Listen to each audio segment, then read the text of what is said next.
Hello friends, આજે આપણે બનાવશું વરાળિયા ગુંદા। તો હા, તમે અથાણાની જેમ અને શાકની જેમ બંને રીતે ઉપયોગમાં લઈ શકો તેવા ગુંદાની એક સરસ એવી રેસીપી છે।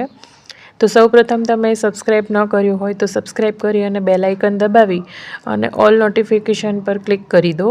એકદમ ફ્રી છે એટલે સબસ્ક્રાઈબ તો અચૂકથી કરજો અને વિડીયો પસંદ આવ્યો હોય તો વિડીયોને લાઇક પણ કરજો। તો હવે ગુંદાને આપણે સૌપ્રથમ લેવાના છે ને આ રીતે ઠળિયાના ભાગથી તોડી લેવાના છે બધા ગુંદાને। તો હું દસ્તાની મદદથી આ રીતે બધા ગુંદા તોડી લઉં છું।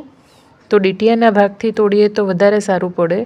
તો આ રીતે ડીટીયાના ભાગથી તમે જ્યારે તોડો છો ત્યારે આ રીતે તેનો કચરો એકદમ આસાનીથી અલગ થઈ જાય છે। તો તમે જોઈ શકો છો કે તેની ડાળી વગેરે એકદમ સરસ બધું સાફ થઈ જાય છે। તો આ તો મેં તાજા જ અહીંયા ઘરના જ ગુંદા લીધેલા છે। તમે જો બજારમાંથી લાવો તો અત્યારે ઢગલા મળે છે, તો ફટાફટ ન બનાવ્યું હોય તો આ રીતે બનાવો। 100% ગેરંટી બધાને ખૂબ જ ભાવશે। તો આ રીતે હવે કચરો સાફ કર્યા પછી અંદરથી ઠળિયાનો ભાગ છે તે કાઢી લેવાનો। તો જેટલું આ ઇઝી દેખાય છે એટલું ઇઝી નથી, પરંતુ બનાવશો એટલે ખૂબ મજા આવશે। આ બધા એટલા વખાણશે તમારા ગુંદા કે વાત જ જવા દો। તો અહીંયા મેં બધા જ ઠળિયા અલગ કરી લીધા છે અને ફાસ્ટ ફોરવર્ડમાં એટલા માટે જ બતાવ્યું કે વિડીયો લાંબો ન બને। તો અહીંયા મેં મીઠું લઈ લીધું છે કારણ કે આપણે તેની ચીકાશ હજી દૂર કરવાની બાકી છે। તો મેં 3 ચમચી જેટલું મીઠું લીધું છે। તમારે વધારે ઉપયોગમાં થાય તો પણ લેવાની જરૂર પડે તો લઈ શકો છો, કારણ કે આગળ હું ટિપ્સ બતાવીશ તેનાથી ખારા ગુંદા બિલકુલ નહીં થાય ગમે તેટલું મીઠું વાપરશો। તો આ રીતે અંદરથી ઘસી અને બધી ચીકાશ મેં કાઢી લીધી છે। આ રીતે બધા ગુંદામાં મેં મીઠું ભરી અને આંગળી વડે સાફ કરી લીધી છે। તો આ બધું એક્સ્ટ્રા છે તેને આપણે કાઢી લેવાનું છે, દૂર કરી નાખવાનું છે। હવે થાળીમાં રહેલા ગુંદાને આપણે હાથેથી મસળવાના છે, જેથી મીઠું એક્સ્ટ્રા હોય તે બધું થાળીમાં નીચે આવી જાય અને આપણી હાથની ગરમીના હિસાબે થોડું મીઠાનું પાણી પણ થઈ જાય, જેથી આપણું એક્સ્ટ્રા મીઠું એ બધું નીકળી જશે। તો 8 થી 10 મિનિટ રેસ્ટ આપવાનો છે।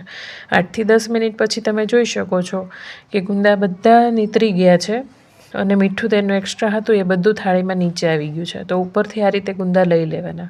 તો ગુંદાને પાણીથી બિલકુલ ધોવાની જરૂર નથી, કોઈ દિવસ ગુંદાને પાણીથી નહીં ધોવાના। ખાસ યાદ રાખવાની આ વાત, કારણ કે બહુ જ ચીકણા હોય છે, પાણીમાં નાખો તો તે ડબલ ચીકણા થઈ જાય છે। તો આ રીતે તમે જ્યારે મીઠામાંથી બહાર કાઢો એટલે આ રીતે લૂછી લેવાના। તો જો હજી પણ થોડું મીઠું એક્સ્ટ્રા હોય તો એ આ કપડામાં બધું આવી જાય અને આપણે ધોઈએ નહીં તો પણ ચાલે, આવા ચોખ્ખા સરસ થઈ જાય મીઠામાં જ। તો અહીંયા સ્ટફિંગ માટે મેં અંદર ભરવા માટે મસાલા માટે 3 ચમચા જેટલો લોટ લીધો છે ચણાનો। તેમાં 2 ચમચી જેટલું મરચું, 1 ચમચી જેટલું ધાણા જીરું, અડધી ચમચી હળદર, મીઠું અને ખાંડ નાખી છે। તમે બુરું ખાંડ પણ નાખી શકો છો અને બાઇન્ડિંગ માટે તેલ નાખ્યું છે।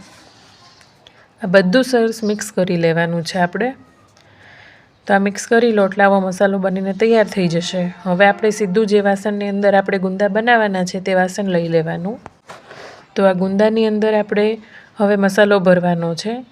તો આપણે તોડેલા ગુંદાની અંદર આ બધો મસાલો સરસ દબીને ભરી દેવાનો છે। તો પોણું ગુંદું ભરાય ત્યાં સુધી ભરી આ રીતે દબાવી અને બંધ કરી દેવાનું છે ગુંદું। તો આપણું આ રીતે ગુંદું રેડી છે। હવે આ રીતે બધા જ ગુંદામાં આપણે મસાલો ભરી દેવાનો છે। તો એકદમ સમય માંગી લેતું કામ છે, પરંતુ વિશ્વાસ કરો કે આ રીતે તમે બનાવશો તો બધાને ખૂબ જ પસંદ આવવાના છે આ ગુંદા, એટલે તમે વારંવાર બનાવવાના છો। તો આપણને બનાવવું એટલે જ ના ગમે કે બીજાને ભાવતા નથી ઘરમાં કોઈ સભ્યને, પણ આ રીતે બનાવશો તો તમને બનાવવા પણ ગમશે અને બધા જ સભ્યોને ભાવશે પણ ખરા।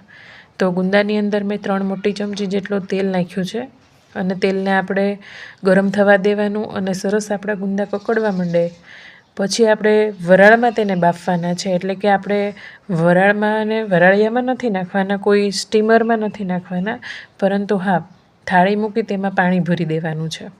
તો આ ગુંદા આપણા સરસ કકડવા લાગ્યા છે। હવે સરસ હલાવી લેવાના છે અને ગેસને આપણે સ્લો ટુ મીડિયમ કરી દેવાનો છે, જેથી ગુંદા આપણા છે તે નીચે બેસી ન જાય, ચોંટી ન જાય, બળી ન જાય તે માટે। તો અહીંયા મેં પાણી ભરેલી થાળી મૂકી દીધી છે। હવે તે વરાળમાં સરસ બફાશે, પણ તેને એમનામ છોડી નથી દેવાના બફાવા માટે, પરંતુ 1 મિનિટ 2 મિનિટ જેવું થાય એટલે આપણે ખોલી અને ચેક કરી લેવાના આ રીતે હલાવીને। તો તો ચમચો લગાવવાની જરૂર નથી, આ રીતે તમે હલાવી મિક્સ કરી લો એટલે નીચે જો ચોંટતા હોય તો ખ્યાલ રહે. ચોંટી જશે તો સારા નહીં લાગે સ્વાદમાં, એટલે ચોંટવા નહીં દેવાના આપણે નીચે. તો અહીંયા 5 થી 7 મિનિટ ટોટલ મેં રહેવા દીધા છે અને હવે આપણે ગુંદાનો કલર એકદમ બદલાઈ ગયો છે અને ગુંદા એકદમ સોફ્ટ થઈ ગયા છે. નો ખ્યાલ આવે તો છરીની મદદથી અથવા તો થોડું બહાર લઈ એકાદું ગુંદું બહાર લઈ અને તેને ચેક કરી લેવાનું. જો આપણું સરસ ચડી ગયું હોય ગુંદું તો ગેસને બંધ કરી 2-5 મિનિટ માટે થાળી ઢાંકી અને રહેવા દેવાનું. તો આપણા ગુંદા બનીને એકદમ સરસ તૈયાર છે. આ ગુંદાને રોટલી સાથે, પરોઠા સાથે અથવા તો જમવામાં સાઈડમાં સંભાર અથવા તો અથાણાની જગ્યાએ પણ તમે લઈ શકો છો. એકદમ મસ્ત લાગે છે. તો રેડી છે આપણા ગુંદા. વિડીયો પસંદ આવ્યો હોય તો વિડીયોને લાઇક કરી, શેર કરી, ચેનલને સબસ્ક્રાઈબ કરજો. અહીંયા સુધી જોવા માટે ધન્યવાદ.